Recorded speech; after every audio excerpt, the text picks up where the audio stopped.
Hello and welcome. Today I'm going to show you how to group layers in Krita. To group layers, select the layers you want to put together in the layers docker.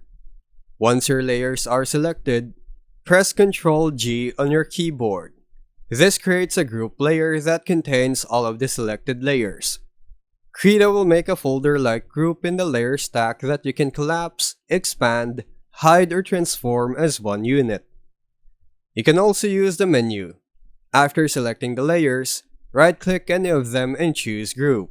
Then click Group from the context menu to achieve the same result. Now your layers are inside the group layer.